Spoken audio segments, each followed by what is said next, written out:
yego urabona ko tumaze gucamo umurongo hari ibice bibiri bigaragara umuntu wese ashobora kubibona igice kiri hasi y'umurongo n'igice kiri hejuru y'umurongo.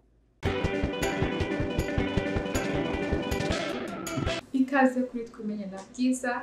Uyu munsi ni igice cya 7 mu biganiro by'uruhererekane bivuga ku buryo wareba ibimenyetso bigaragaza uburumbuke bw'umugore ukabireba ureba iminsi uburumbuke buri hejuru, iminsi ashobora gusamiraho ndetse n'iminsi adashobora gusama.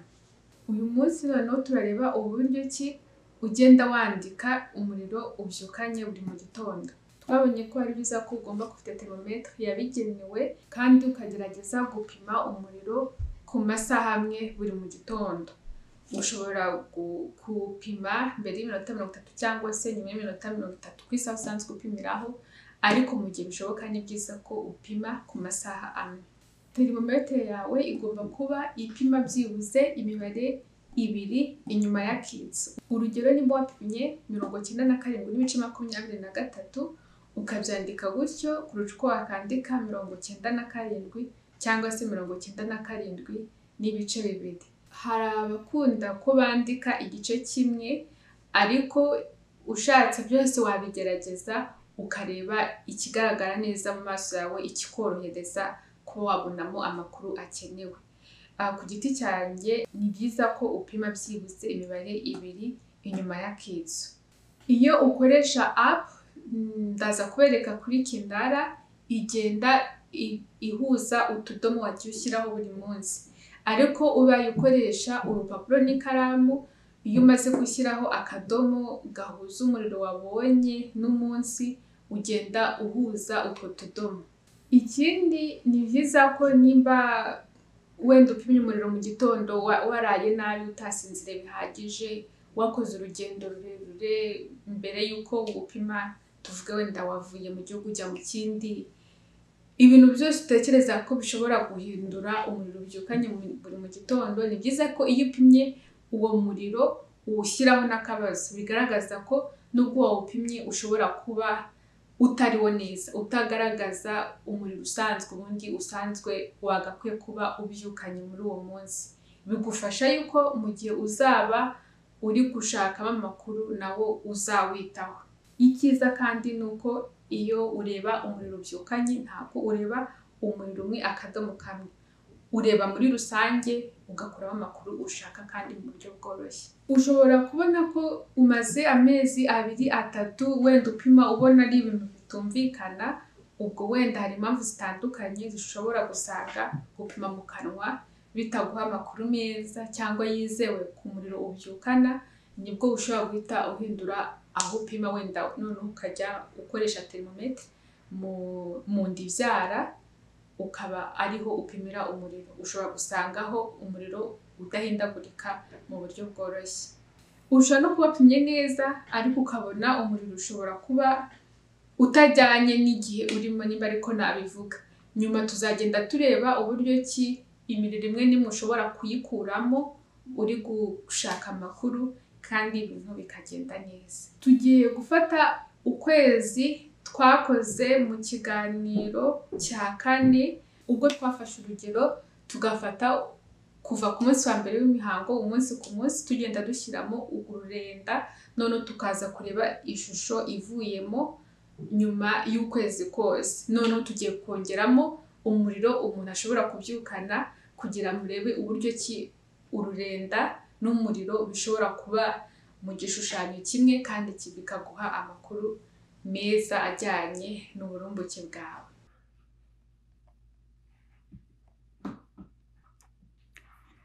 Tugiye gukoresha Kindara. Ubushize twari twabonye ko uyu mukobwa yabonye imihango ku itariki ya 13 z'ukwa gatanu.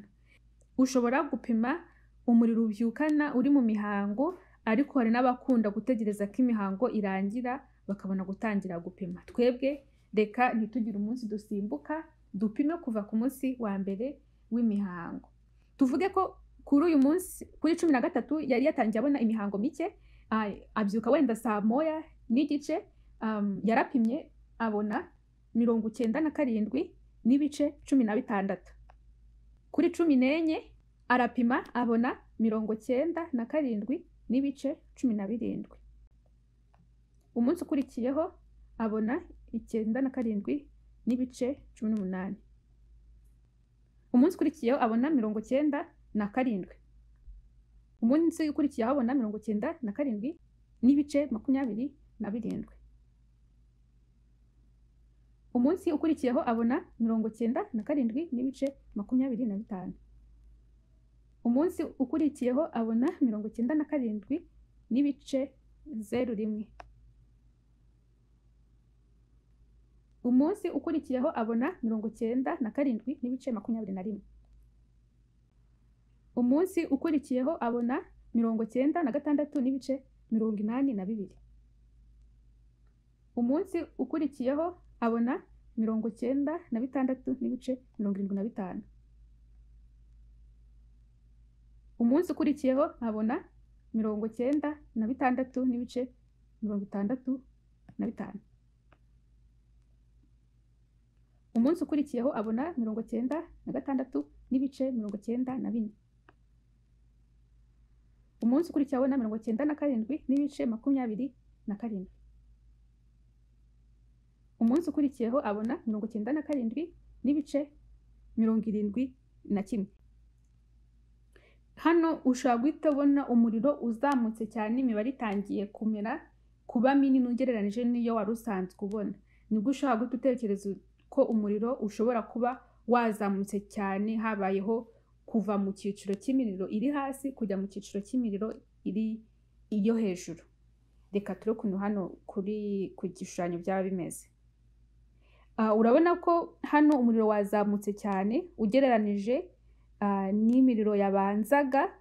Turabona ko uyu muriro ubaze indi miriro 6 iwubanziriza yose irayirutaho byibuza ibice 2.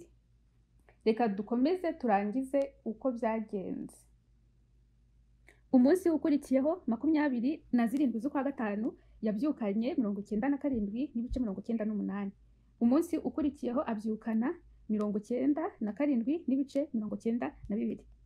Umunsi ukurikiyeho abyukana 98 n'ibice 0.5. Umunsi ukurikiyeho abyukana 97 n'ibice 98. Umunsi ukurikiyeho abyukana 97 n'ibice 90. Umunsi ukurikiyeho abyukana 97 n'ibice 98.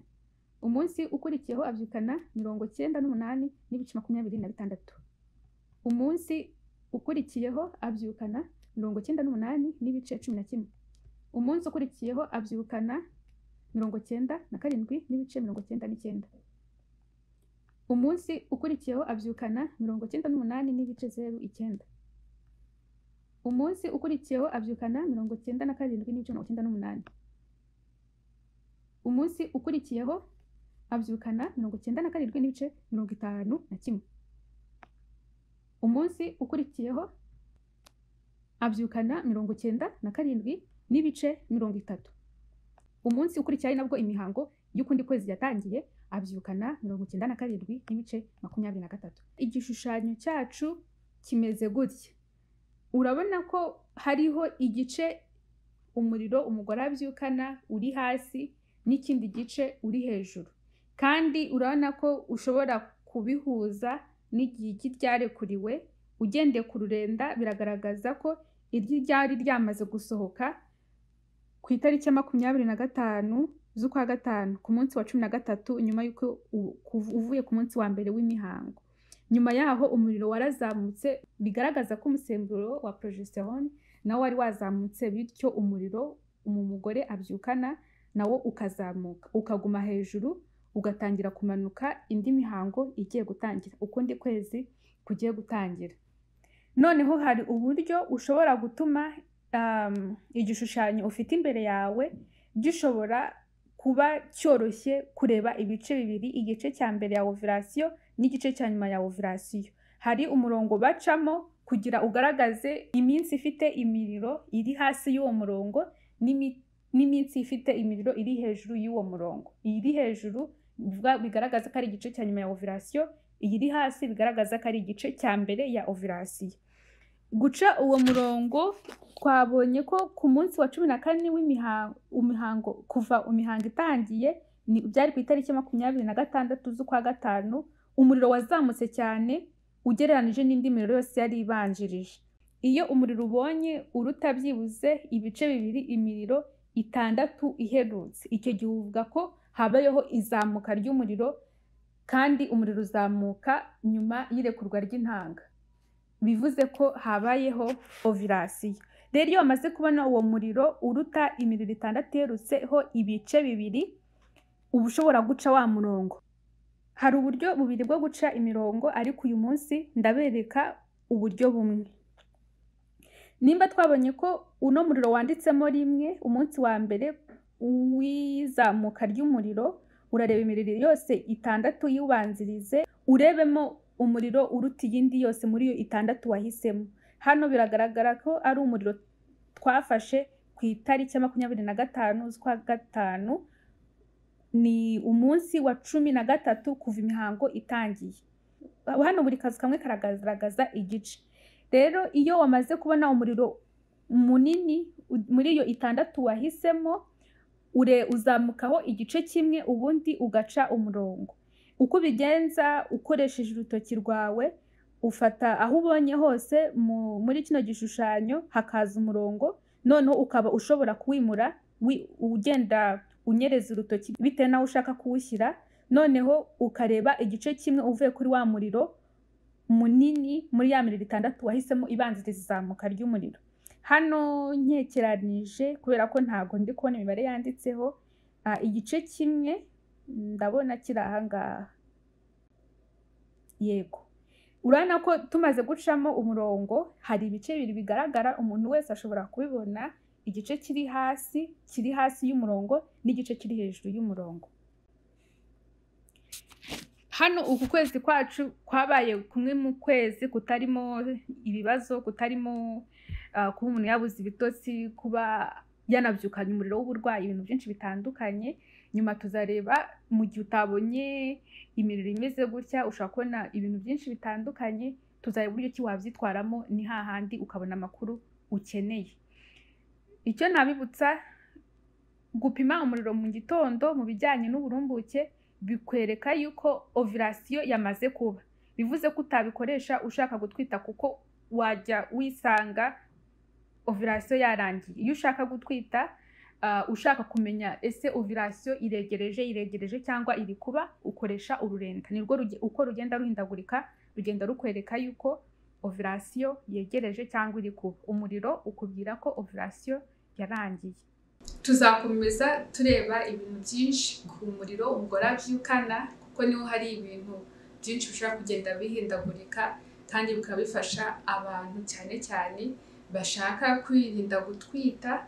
Kandi gufata umuriro mu gitondo bikaba biguha amakuru menshi cyane ku buzima bw'imyororokere bwawe, ndetse n'ubundi buzima busanzwe cyane cyane bufite aho bihuriye n'imisemburo yawe. Naha dusubiye iki kiganiro cy'uyu munsi, nabibutsa gukanda kuri subscribe, mugasangiza ibiganiro byacu inshuti zanyu, mukanadusigira ibitekerezo ku gice cyagenewe gushyiraho comments. Murakoze, murakarama, naho utaha. Bye.